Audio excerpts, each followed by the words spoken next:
Is the Subaru Solterra electric SUV a thing that you should consider? Well, in this review, I'm going to tell you what I reckon about it. I'm going to tell you all the things about the EV stuff you need to know: range, charging, battery specs, usability of the drivetrain, and also how practical this SUV is. Should you just buy a Forester instead? Well, you'll know by the end of this review, so make sure you stay tuned, hit like and subscribe, and let's get to it.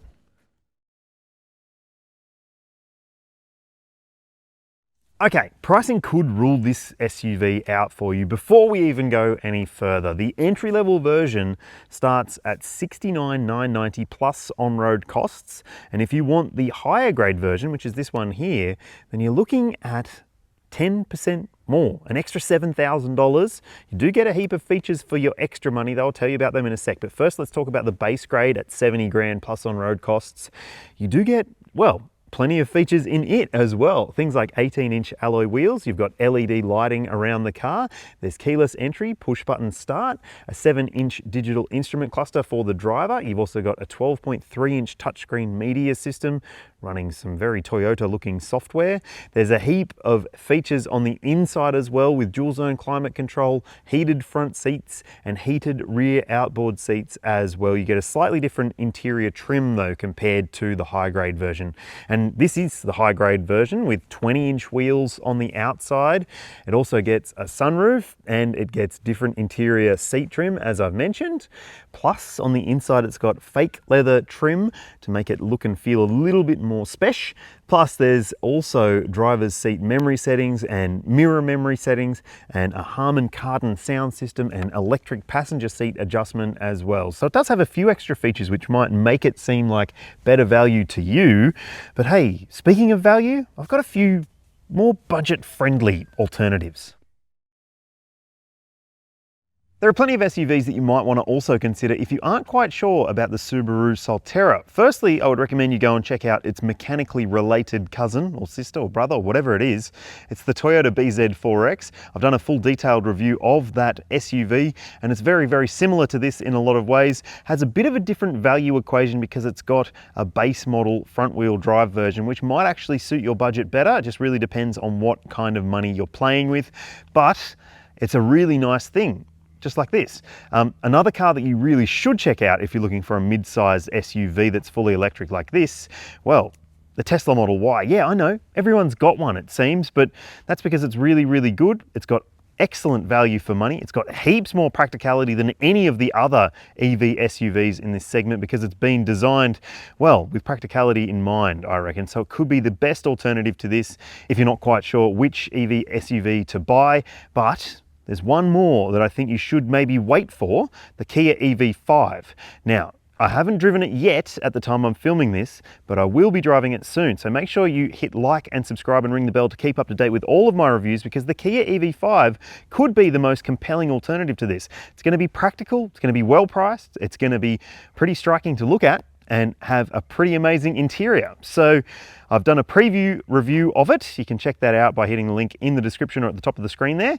And I reckon it could be a really, really good thing, but we'll have to wait and see. Stay tuned and let me know if you have any other thoughts or other suggestions for customers who are looking for an EV SUV like this in the comments section below. I like the look of the Solterra much more than I like the look of the BZ4X. And the reason I say that is basically down to the redesigned front bumper, grille section, and the headlights. I just think it looks, well, more like a Subaru than the Toyota looks like a Toyota, if that makes any sense. Now, obviously those exposed plastic sections around the wheel arches might not be to your tastes. I could understand that. And these wheels look a little bit too much like the wheels on a Toyota Kluger to me, but hey, I think that overall the design is pretty striking. However, that sharp roofline at the back there does eat into your boot space, so it might help with aerodynamics. And speaking of aerodynamics, there's no rear wiper on this vehicle, and that's really annoying when it's been raining or is raining. You've got a spoiler system up the top there to help it cut through the air better, but let's have a look in the boot and see what we are dealing with. I'll put the figure on your screen now so you can judge it. It's not a huge boot for the size of this car. It's almost 4.7 meters long, and it's got a pretty small boot for that size of car. Now, in terms of the usability of the boot, well, here you've got a little bag hook, which you can pull that out so you can put your shopping bag there. It's very close to the back of the boot though, so it can be a little bit fiddly. Harman Kardon stereo for this one. And there's another hook on the other side there, a light, and no real netted sections or special sections to keep things out of the way. So that's not terrific until you realize that there is something under the boot. Now, if you're wondering what they are, that's charge cable bags. You get a mat as well, which is good to protect what's underneath. But sadly, what's underneath? Just a hole. There's no spare wheel in this car, and for a Subaru, that might be a bit of an issue, I reckon. These cars are pretty much adventure-focused vehicles for a lot of people, but no spare? Let me know what you reckon about that. The interior of the Subaru Solterra, I like it. I think that it's a nice place to sit. I don't like some of the controls, but I do like the way that it's designed. In fact, I like it a little bit more than I like the Toyota BZ4X because it's got a different shape of steering wheel. And that might seem like a weird thing to point out, but the reason that I do is that you have to look over the top of the wheel to see your digital instrument cluster. And in the Toyota, I actually found that I couldn't see as much of that cluster as I wanted to because it's got a different shaped wheel. Now, steering wheels seem to be the new thing that you have to make different when it comes to EVs. Look at those Tesla yoke things. Yuck, more like. But look, it does make for a nice drive experience. There's plenty of buttons on the steering wheel. Hey, it is a Subaru after all, including your paddle shifters, and you've got your volume controls, cruise controls, you've got conventional stalks, thankfully. And when it comes to the controls to manage your media system and your air conditioning, well, the media system, as you would expect, is pretty decent. That big touchscreen is very, very easy to use. It's pretty quick to react. But one thing that I don't love is when you're not using Apple CarPlay or Android Auto, for instance. There's lots of different menus upon menus, and yes, this does look very, very Toyota-ish, or even Lexus-ish, in fact, in terms of the menu system and layout. That's because it's a shared product, right? I don't love some of the controls in this car, and I find that some of the controls can be a little bit fiddly in terms of, well, getting menu deep into the controls I'm talking. So if you're just the sort of person who sets up their car and leaves it, just uses Apple CarPlay every time they jump into the car wirelessly, or Android Auto wirelessly, then it might be 100% fine for you. But I'm a bit of a fiddler, and I don't really like some of the controls in this system. Now, let's talk about the controls below. So your air conditioning and heating and cooling and all that sort of stuff. You've got a fan trigger switch. It's not really a button, it's like a trigger. You've got temperature triggers as well. And you've also got these button things here. Now, they're on a kind of piano black finish, so they do show up fingerprints, which I don't love. You've also got your heating for your seats. You can have it on auto, or you can adjust it bit by bit. There's also auto steering wheel heating, or on 1 or 2 setting. And look, all that, you get used to that pretty quickly. No volume knob or dial, no tuning knob or dial, but you do have a volume button there. Now below, you've got a couple of other buttons that you want to get acquainted with. Your park button, that's actually your park brake button, and you've also got a single pedal driving button there as well if you want to switch that on. Now, drive mode buttons are here, your drive modes as in your normal, sport and eco, and then there's X mode buttons there as well, which you can do things like adjust your downhill cruise control speed. And it's actually very, very good in terms of off-road usability, though I'm not sure how many people are taking their EVs like this off-road. But there's a little wireless phone charger in here, only in the top spec, which is a little bit weird. USB-A port in there, also a little bit weird, but there are some other charge options down here. USB-C, 12 volt, and a storage tray down there as well. Big cup holders between the seats. You've also got a center console bin with a removable bit. And a removable felt bit by the looks of things. So plenty of storage up front, bottle holders in the doors, and yes, you do get the digital rear view mirror system, which I think is really, really handy because it just makes seeing out the back a lot easier than if you've got taller people in the back. And when it comes to the materials, I'm just not sure that this feels or looks like, you know, $80-ish thousand on the road for this spec. This material finish on the dash, yeah, it looks kind of cool, but otherwise it's pretty plain. There's not really anything that makes it feel special or blingy. There's no ambient lighting or anything like that. So, I'm not so sure that it's really special feeling enough, but at least in this spec you do get the dark headliner, which apparently people love and I hate, and you also get the panoramic roof, which has this bar section that runs across the middle of the car that's obviously tying the B-pillars together in terms of extra structural strength, and I actually think that it adds something to have it sort of divided in the middle. So all right, let's check out the back seat space and see if it's feeling special or not. It looks pretty good, doesn't it? I mean, there's plenty of knee room here, but the problem for me is that my knees are actually up quite high because, well, of the way the seat is sculpted, and also the fact that it's got a high floor because it's got batteries underneath it, and I don't have very much foot room. So my feet are a little bit bigger than average, size 12. So I'm 182 centimeters and 6 foot, a little bit bigger than average too. So yeah, it might not necessarily matter to you if you've got smaller kids and that's what you're going to be doing with your Subaru Solterra, but I'll just say that there is ISOFIX points in this car on the window seats and 3 top tether points as well, and also on the window seats you'll find seat heating. Yeah, which is kind of nice, and that's standard across both grades, which is even nicer. You've also got directional air vents down here, a couple of USB-C ports, some mat pockets on the seats. You've also got bottle holders in the doors and a flip down armrest with cup holders and a little storage tray for your phone to get lost in. It won't actually get lost in there, but I think that this is a practical space for a family and a practical vehicle for those who are looking for something that is spacious enough. But I just personally, I think that sitting in the back for a longer trip might be just a touch uncomfortable for someone my size at least.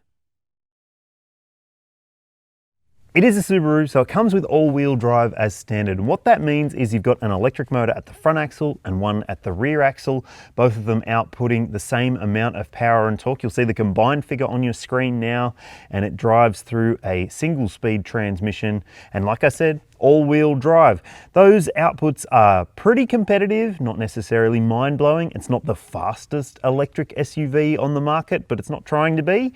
And what it does have is a little bit of practicality over some of its rivals, with 750 kilo towing capacity available as well. So if you want to put a camper trailer on the back or something like that, maybe with a generator in it, well, that could be a really good adventure machine. Now, let's talk about range and battery specs, because they're important. Battery specs. Okay, 71.4 kilowatt hour lithium ion battery pack across both grades of the Solterra. It's not the biggest battery pack. It doesn't offer the most EV driving range, but they've obviously done that to keep the price down a little bit.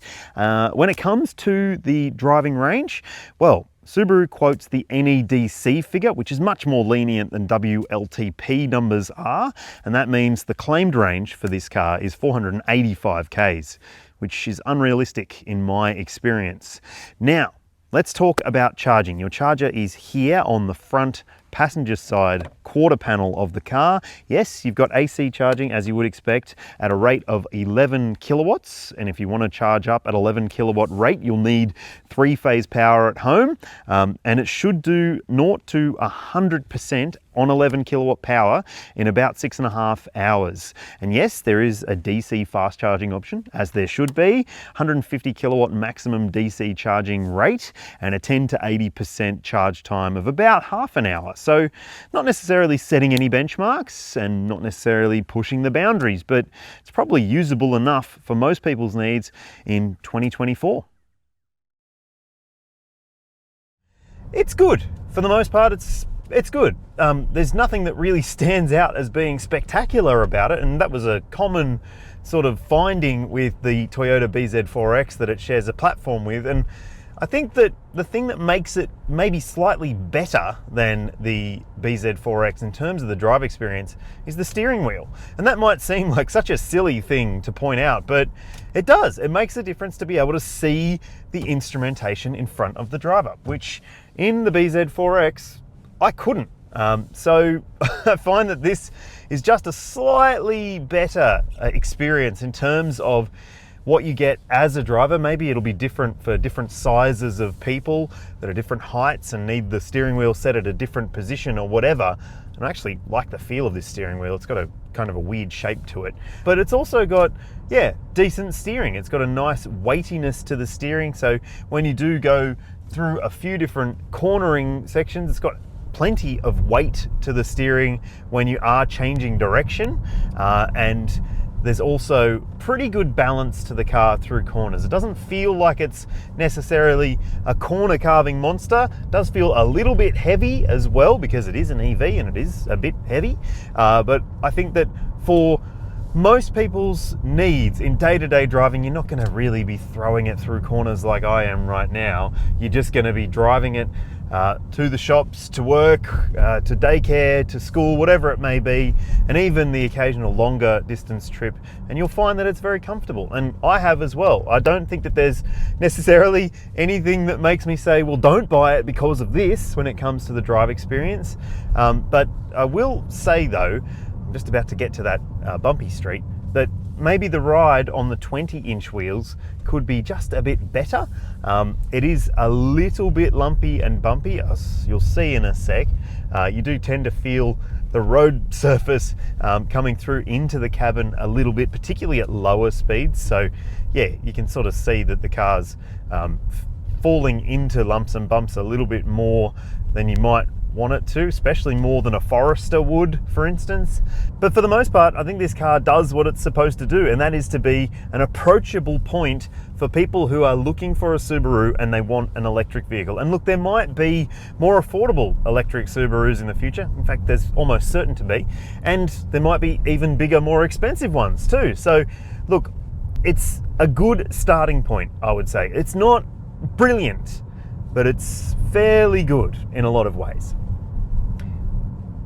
Another thing I do like about it is the brake pedal feel and responsiveness. Now, it does have a single pedal driving mode, so it's in the most assertive version of that right now, but it won't really come to a complete stop unless you're starting to face uphill. So that's something you might want to keep in mind. Some other EVs out there do have more assertive single pedal driving where you can basically just use the accelerator to drive the car. You don't need to use the brakes at all. But obviously that means that it's got the regen braking system working harder, and that should replenish more of your battery range and give you better efficiency in theory. Now, let's talk about efficiency, shall we?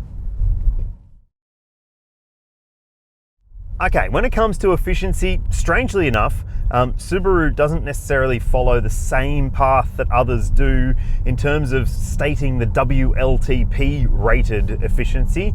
Instead, they go on the NEDC rating, which is a more, well, lenient way of looking at things. So it does come across as more efficient than it might actually be in real world driving. And I think that's actually to the detriment of the car because it misleads consumers and makes them think that they'll be able to get better efficiency, might piss them off, quite frankly.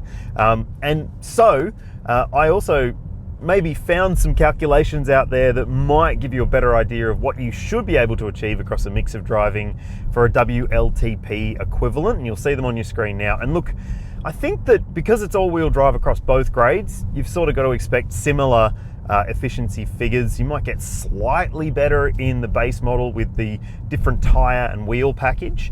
But look, it's not the most efficient EV, but you can see on your screen now what I've been achieving across a mix of different driving scenarios, including open road, urban, freeway, and the usual stuff, the school drop-off or daycare drop-off and that sort of thing. So yes, decent, but not brilliant. It sort of really sums up the drive experience in this car.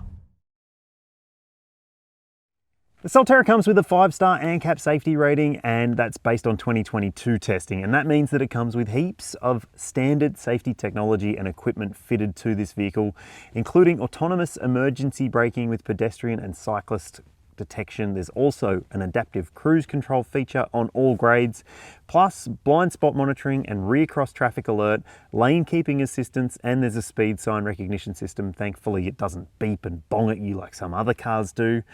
That's good. And I do think that it does stack up pretty well in terms of the safety usability as well. It's not interventional. It doesn't really interrupt your drive experience. And I applaud Subaru for putting in the effort, or maybe it was Toyota, to make this a more livable experience. Although it does have a driver monitoring camera system, which tells you if you're being inattentive, and that can be a little bit annoying. Now, it's also got a surround view camera system as standard, as I mentioned, and also front and rear parking sensors too. So it does stack up from the parkability perspective, and there's plenty of airbags fitted to this car too. Dual front side, a front center airbag, and also full-length curtain coverage. While the Solterra might cost a bit more than some of its rivals, it does have a compelling ownership proposition going on here. You've got a 5-year unlimited kilometre warranty, 8-year battery warranty. There's also 5 years of roadside assist, and the best bit, 5 years of free servicing. You don't have to pay a cent for your first 5 years or 75,000 kilometres of maintenance for this car. Yes, that means service intervals of every 12 months or 15,000 Ks, just like a petrol car, but it seems to stack up pretty well, doesn't it? Is the Subaru Solterra the best electric SUV that I've ever driven? No, but I don't think that matters because it's a well-rounded, family-friendly, reasonably practical electric SUV that does everything reasonably well. And if reasonably well is good enough for you and you like the idea of an electric Subaru, then hey, you should go and test one out yourself. And if you have, or if you've bought one, let me know what you think about it in the comments section below. I'd love to hear from you. And hey, if you haven't already, please do like and subscribe and ring the bell to keep up to date with all of my reviews because there's lots more coming. Thanks for watching. I'll see you in the next one.